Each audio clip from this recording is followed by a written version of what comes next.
Ferrari came to Canada expecting a comeback. Instead, the SF-26 is collapsing in front of the entire Formula One paddock. Lewis Hamilton finishes fifth after what he called his best qualifying lap since joining Ferrari, and he still ends nearly 3/10 behind George Russell's Mercedes. Charles Leclerc falls to eighth after admitting he no longer trusts the brakes entering corners. That is not frustration anymore. That is panic. And the numbers make the situation even worse. Ferrari are reportedly down as much as 25 horsepower compared to Mercedes. On the long Montreal straights, the SF-26 was arriving almost 20 kilometers per hour slower before braking zones. At one of the fastest circuits on the calendar, that is catastrophic. Meanwhile, Mercedes arrived with upgrades. McLaren arrived with upgrades. Ferrari brought absolutely nothing. No new floor, no major aerodynamic package, no emergency fix, nothing. And now the tension inside Ferrari is becoming impossible to hide. Hamilton finally feels comfortable with the car, but the car is still too slow. Leclerc sounds emotionally exhausted, openly admitting he enters corners, hoping not to go straight on because the braking confidence is gone. That single sentence may have exposed the real Ferrari crisis, because the SF-26 is not only failing technically anymore. It may already be breaking the team psychologically. The moment qualifying ended in Canada, the Ferrari garage looked emotionally divided in two completely different directions. On one side, Lewis Hamilton finally sounded hopeful. On the other, Charles Leclerc sounded broken. And that contrast may be the biggest warning sign Ferrari could possibly face right now. Because Canada did not only expose performance problems, it exposed a team losing emotional stability under pressure. Hamilton finished fifth after what he described as his best qualifying lap since arriving at Ferrari. For the first time all season, he genuinely sounded connected to the SF-26. The braking zones suited his style. The car responded more naturally to his inputs. After months of frustration, there was finally a glimpse of optimism. But here's the painful reality. Even Hamilton's perfect lap changed absolutely nothing. He still finished almost 3/10 behind George Russell's Mercedes. That gap matters enormously. At the front of Formula One, 3/10 can feel like an entirely different category of car, especially at Gilles Villeneuve, where confidence under braking and power deployment decide everything. And Ferrari looked weak in both areas. The straight line deficit was impossible to hide. According to the technical analysis surrounding the weekend, Ferrari's power unit may currently be down between 22 and 25 horsepower compared to Mercedes. That is catastrophic at a circuit like Canada.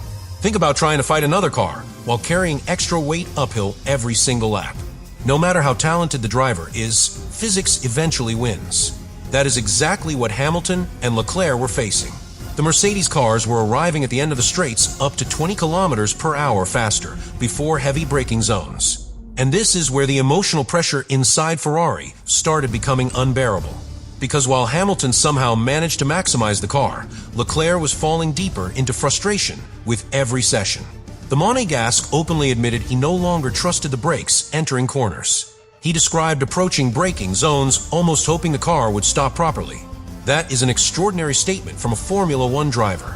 Drivers almost never publicly admit fear or uncertainty with the car unless the situation feels genuinely serious internally. And confidence under braking is everything at Gilles Villeneuve. One hesitation into the hairpin destroys the entire straight afterward.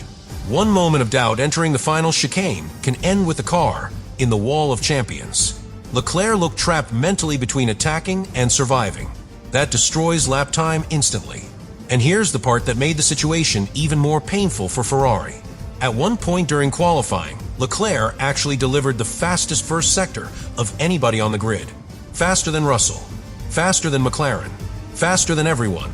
Then the lap collapsed again. Dirty air disrupted the balance. The braking confidence disappeared. Another opportunity gone. That sequence perfectly summarized Ferrari's season.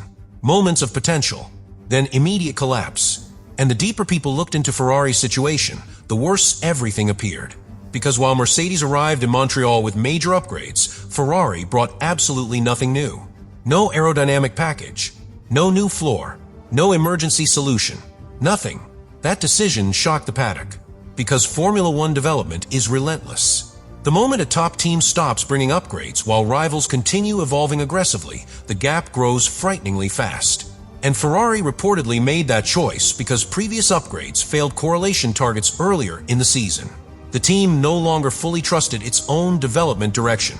That is where the real tension begins. Because once an elite Formula One team loses confidence in its own understanding of the car, every future decision becomes slower, more cautious, more political internally.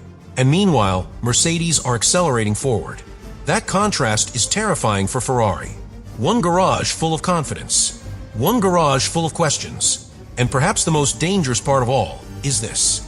Lewis Hamilton may finally be adapting to Ferrari at the exact moment Ferrari themselves stop understanding how to fix the SF-26.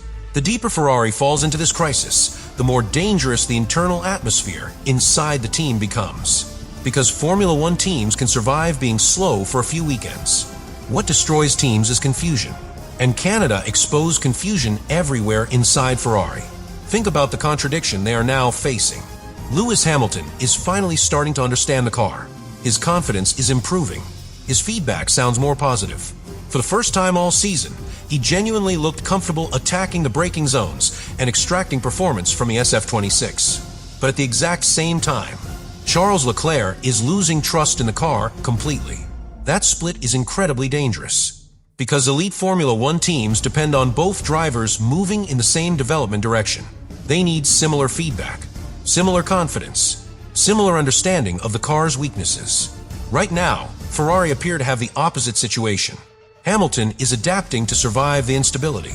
Leclerc is struggling because of it. And once teammates start experiencing the same car in completely different emotional ways, tension inside the garage grows very quickly, especially when results are already disappointing. Imagine two pilots flying through turbulence. One says the aircraft still feels manageable. The other says he no longer trusts the controls. That creates uncertainty for everybody around them. Engineers stop knowing which direction to prioritize. Setup decisions become political. Internal pressure starts spreading through every department. That is exactly the kind of atmosphere Ferrari may now be entering. And Canada made the timing even worse because Mercedes looked so stable by comparison. George Russell looked calm. Kimi Antonelli looked confident. Toto Wolff looked completely in control. Meanwhile, Ferrari looked emotionally fractured. Hamilton sounded hopeful. Leclerc sounded exhausted. Frederic Vasseur sounded cautious, almost defensive, trying desperately to keep calm publicly while the performance gap kept growing. That emotional contrast matters enormously in Formula One, because championships are not only built on speed, they are built on belief. And right now, Mercedes look like a team believing they can dominate the new era. Ferrari look like a team trying to understand why the project keeps slipping away from them. And the technical situation may actually be worse than the results themselves suggest. The SF-26 is not failing in one isolated area, is struggling across multiple systems simultaneously. The engine deficit hurts top speed. The electrical deployment hurts acceleration. The braking instability destroys confidence. The lack of upgrades freezes development momentum.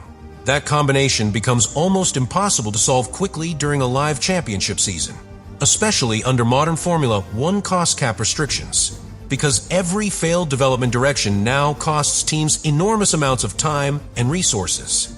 And Ferrari already appears scared of making the situation worse. That is why Canada shocked so many people inside the paddock. Not because Ferrari were slow, because Ferrari looked uncertain. There is a massive difference. A slow team with confidence can still recover. A talented team without clarity starts collapsing internally. And perhaps the most painful part for Ferrari fans is this. Hamilton may actually be proving that the drivers are no longer the main problem. For months, people questioned whether Hamilton was adapting too slowly, whether Leclerc was extracting enough from the car, whether Ferrari simply needed cleaner execution. Canada changed that narrative completely. Hamilton delivered what he believed was his best lap since joining Ferrari. Leclerc briefly showed fastest sector pace during qualifying. The raw talent is still there. The car is not. And that realization may be the most terrifying moment Ferrari have faced since the new regulations began. Because once drivers maximize the package, and the gap still remains enormous, the problem becomes structural. Not temporary, structural. That is why the political tension surrounding future engine regulations suddenly matters so much too. Ferrari are already fighting Mercedes on track. Now they are fighting them politically behind the scenes as well. Mercedes want future engine regulation adjustments sooner.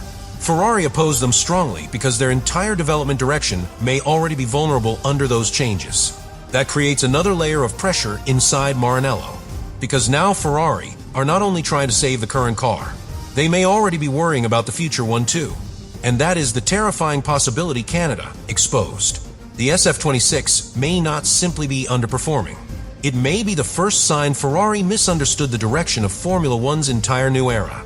What makes Ferrari's situation even more frightening after Canada is that the team may now be entering the exact spiral that destroys Formula One projects from the inside. Because once a team starts questioning its own direction, panic spreads everywhere.